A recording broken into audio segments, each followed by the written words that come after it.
লাহৰীঘাটত AIUDF দলৰ বিশাল গণসমাৱেশ বদৰুদ্দিন আজমলে helicopter যোগে পদৰ্পণ আজি নগাঁও লোকসভা সমষ্টিৰ অন্তৰ্গত লাহৰীঘাট সমষ্টিৰ তিনিচুকীয়া খেলপথাৰত AIUDF দলৰ বিশাল গণসমাৱেশ অনুষ্ঠিত হয়।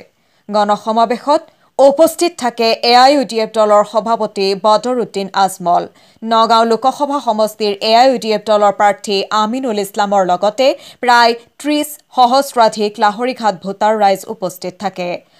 সমাৱেশত বদৰুদ্দিন আজমলে কংগ্ৰেছ বিজেপিক সমালোচনা কৰাৰ লগতে নগাঁও লোকসভা সমষ্টিৰ প্ৰাৰ্থী আমিনুল ইছলামে কংগ্ৰেছ আৰু বিজেপি দলক তীব্ৰ সমালোচনা কৰে।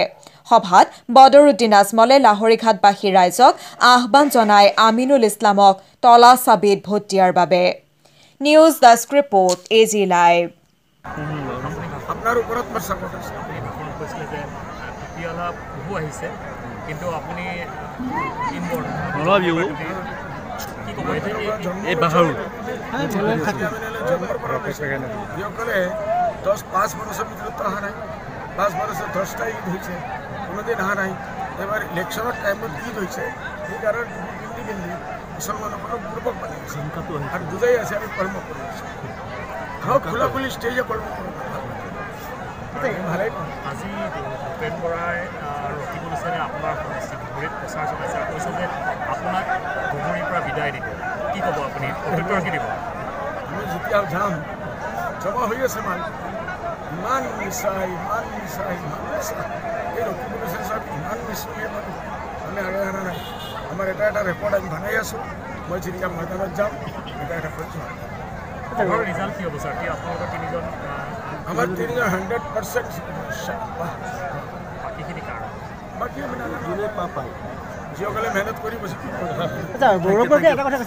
সেইকাৰণে মই কৈছোঁ গৌৰৱ গগৈ হাবি গৌৰৱ গগৈয়ে কি হৈছে, ৰকিবুলে কি কৈছে সেইটো আমাৰ মানুহবিলাক শুনা নাই। আমাৰ কিছু মুছলমান কংগ্ৰেছৰ হাতত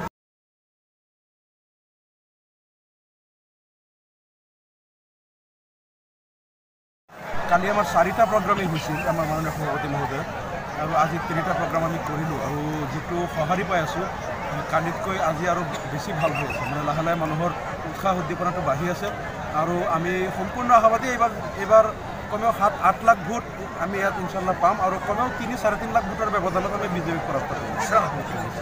আপোনাৰ কংগ্ৰেছ কি বিজেপিৰ লগত নেকি? বিজেপিৰ লগত। কংগ্ৰেছতো নাই, কংগ্ৰেছৰ আধাতকৈ বেছি কংগ্ৰেছৰ কৰ্মী যিবিলাক মণ্ডল চব লৈ গ'ল বিজেপিয়ে। কংগ্ৰেছ এতিয়া ফিল্ডত কেইটামান ভোটাৰ আছে, তেওঁলোক আমাৰ ফালে আহি আছে। কিন্তু আমাৰ মণ্ডল কংগ্ৰেছ, ব্লক কংগ্ৰেছ, আমাৰ নেতাবিলাক চব গুচি গ'ল বিজেপিত। ভোটাৰবিলাক আমাৰ ফালে আছে, কংগ্ৰেছৰ অস্তিত্বই নাই। আসাম থেকে দিল্লি থেকে মোদীকে আর তোমার অমিত শাহে আর আসাম থেকে হেমন্ত বিশ্ব শর্মাকে, কেন এরা যদি থাকে আমাদের সংবিধান বদলিবই। এর জন্য আমরা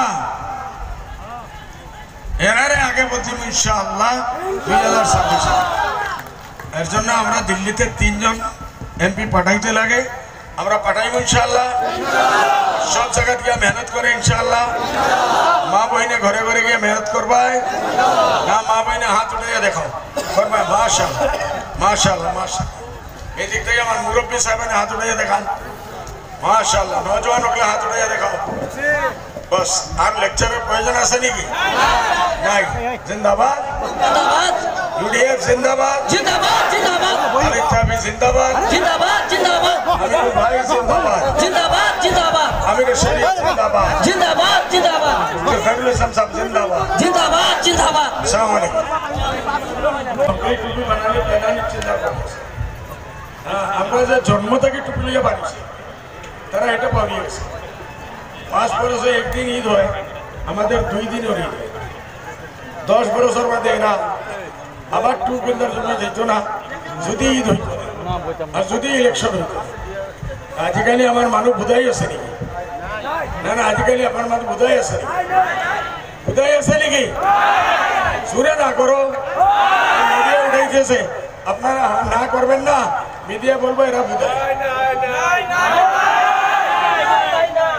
এর জন্য ভাই সময় কম, আমি এখান থেকে বোঝাই যেতে লাগে কমসে কম 30-35 মিনিট লাগবে।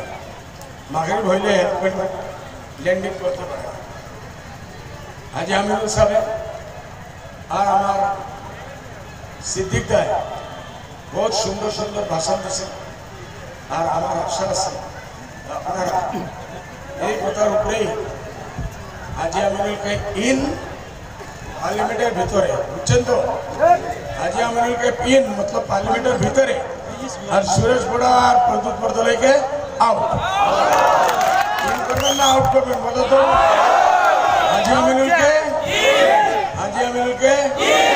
হাজি আমিনুল জিন্দাবাদ